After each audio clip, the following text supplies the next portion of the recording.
phone, will you? All right, I'm just checking. I mean, when I run across an anomaly, I think it's an opportunity to find out something, to learn. And as you know, I'm always trying to learn. You are a nudge. So, Susie, get pasta. Well, I have a 1990 911 Porsche. 911. Oh yeah. Career 4. Yeah. Yeah. And I don't have a Hey, this is a nice tripod because you can just attach it to whatever. Yay. I don't even know where the engine is in that car.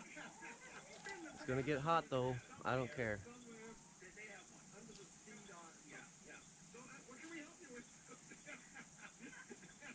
the problem is, I'm a doctor in a small town, and this car has really given me a lot to talk about with the other men doctors. Oh, Yeah, we didn't have a lot in common, and so it's a real good icebreaker. But the trouble is, they never ask me anything I know about the car, and so I'm kind of like short on the conversation end. oh, right. You know, So you have the car, and they say, "Oh, really? Have a turbo?" And you say, "Oh, is that? I don't know." well, they never ask me the gas mileage. Something you do know about. So you want something to talk about? Right. And you called us, huh? Hey, fill us in. Tell us about this car. How many cylinders does it have? Front-wheel drive? Rear-wheel drive? Four-wheel drive. Four, huh? Four.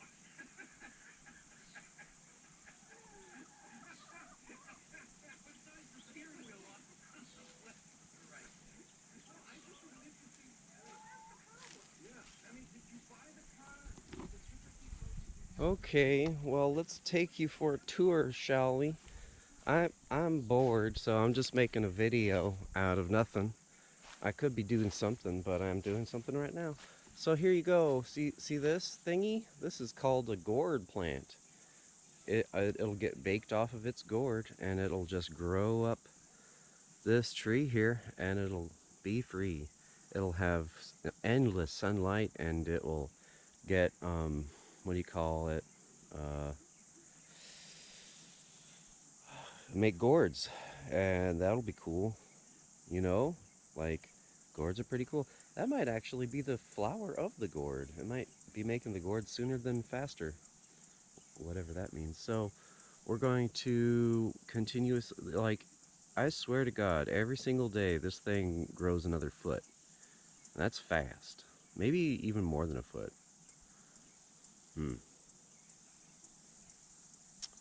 Yep, it's just climbing along with them vines. It just like Spider-Man's onto a branch and just like, take me higher than I've ever been lifted before. I said, your love, keep lifting me up. Keep on lifting me up. Higher, higher, and higher, higher. I said that your love is lifting, and this stuff over here is a dead hedge, and there's this weird, mysterious vine that grows like a weed, and it's a native of Florida.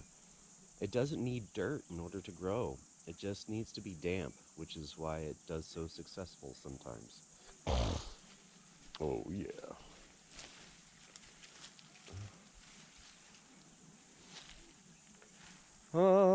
So where was I? You know, you could go through 10 hours of talking about Florida plants, and you'll still not know enough because there's such a biodiversity. Such a biodiversity. Such a biodiversity. Such a biodiversity. But this thing here is non-native, but very, very conducive for the atmosphere, for it sequesters carbon into its body, or whatever, the soil, man. And it grows like a weed, and it creates sunflowers which smell like honey. And it's called Mexican sunflower, and it is a perennial, whereas regular sunflowers are annual, which means that they will die after 1 year. But before dying, they produce a lot of tasty morsels called sunflower seeds, which you can then plant and make sprouts, which have an abnormal amount of nutrients and life force in them. Minerals, yeah. Okay, so here I was over here. Oh, listen to that bird. Okay. You can make like the perfect pill food and send yourself through space, but you'll eventually die from not being connected to the planet or whatever this realm is.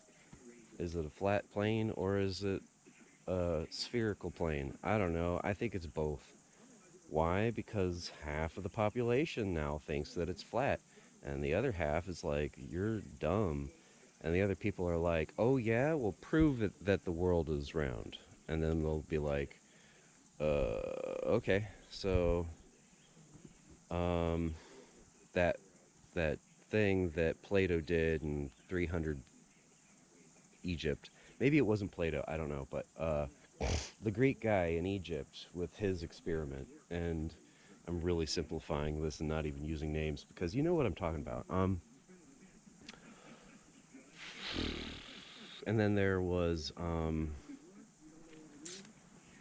one thing that the flat earthers really have going for them is the fact that I've never seen any rocket footage just go up in space and watch the earth turn spherical. I've just never seen that. And if I have, it's a fisheye lens or, doesn't go out far enough, there could be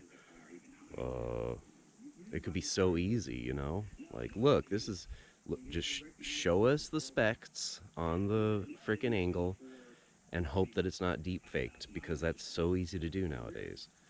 And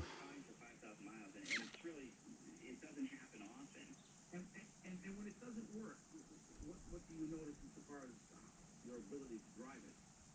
Speaking of deep faked, this is all deep faked. This is all green screen. I am in a bunker in South Korea and I am recreating my memories using a high index computer. What the fuck? Oh, well, at least reality isn't that shitty yet.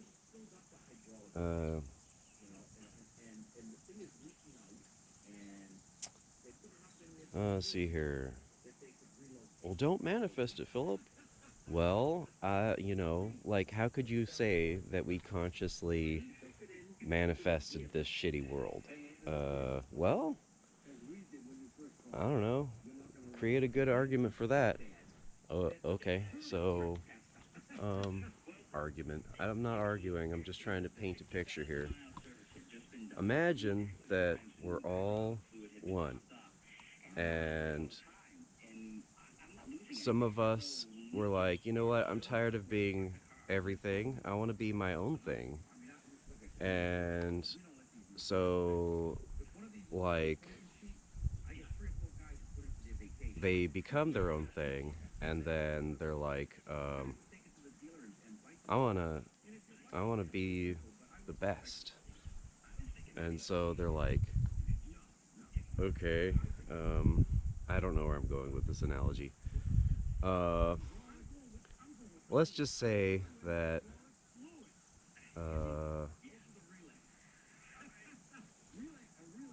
you are what you eat.